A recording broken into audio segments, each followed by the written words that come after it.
The grip is the most fundamental skill when using a hurley.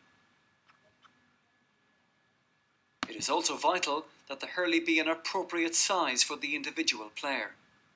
This means that the top of the hurley should not be above the hip bone when held beside the player. To grip the hurley properly, address the handle of the hurley as if shaking hands with it. The hurley should be held in the dominant hand. Practice holding the hurley out in front of the body with the balls flat.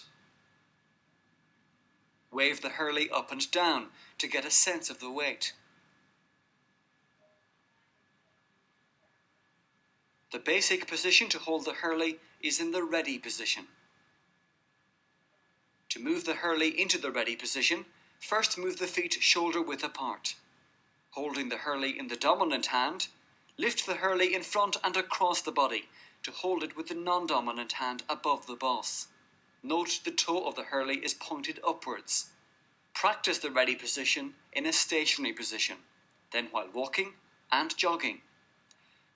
Remember, the hurley should act as an extension of the arm. Whenever practicing any hurling technique, make sure all players wear a helmet and that each has sufficient room. These are a series of exercises to introduce the players to the feel of a hurley in their hands. To begin, the players hold the hurley by their side. Move the hurley into the ready position. Challenge them to make an X or W on the ground, or to spell their name using the boss of the hurley. Still holding the hurley in the dominant hand, get them to kick the boss of the hurley with the left foot and then the right in a stationary position. Introduce walking and jogging.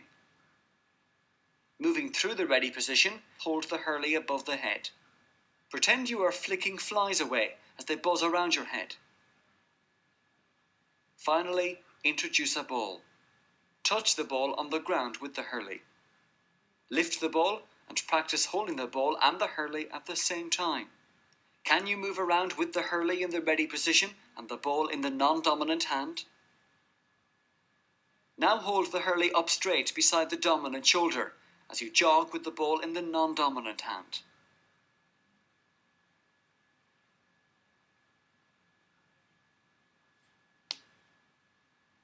Here the players are challenged to dribble a ball around the playing area using the hurley. A variety of games may be set up to vary the exercise. Use markers for the players to dribble around. Remove the markers and allow the players to tap the other players' balls away as they dribble, or challenge them to dribble while following a partner. And challenge them to dribble using both sides of the hurley. Set up games with obstacles or defenders that the players must dribble past. Remember, if the players are finding it difficult to dribble with a small ball, use a big ball or a soft ball or balloon.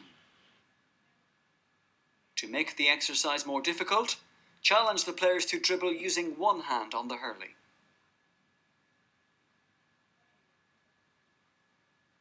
This is an exercise that requires the players to strike a ball past guards, who are allowed to block the ball but not move from their positions marked here by hoops.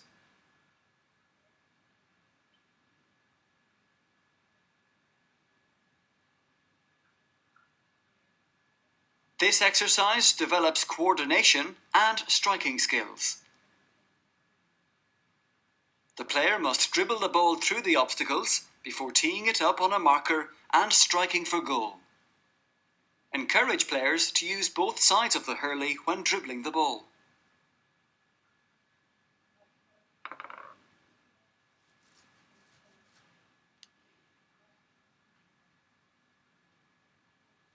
This exercise challenges the players to balance a beanbag on the hurley. Note the toe of the hurley should be facing away from the body.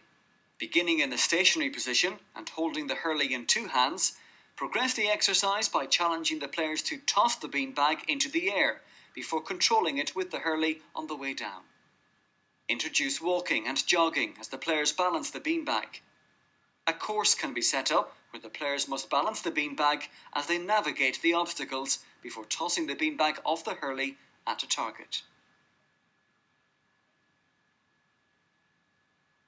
This exercise requires the players to balance the ball on the hurley in a stationary position.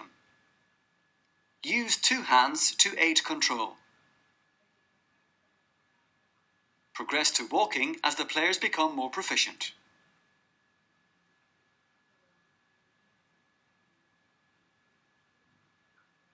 This exercise challenges the players to bounce the ball on the end of the hurley. Use 2 hands to aid control. Progress to walking as the players become more proficient. Get the players to toss the ball from the hurley, allowing it to bounce before attempting to control it on the boss of the hurley again.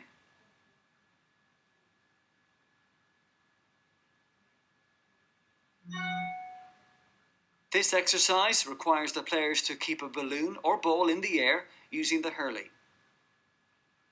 Ensure the players have enough room to perform the exercise safely. The players should progress from batting the ball to using a full striking action. This exercise requires the player to stand on a bench and strike balls thrown by the coach or another player. If the ball comes to the left, strike to the left, and vice versa.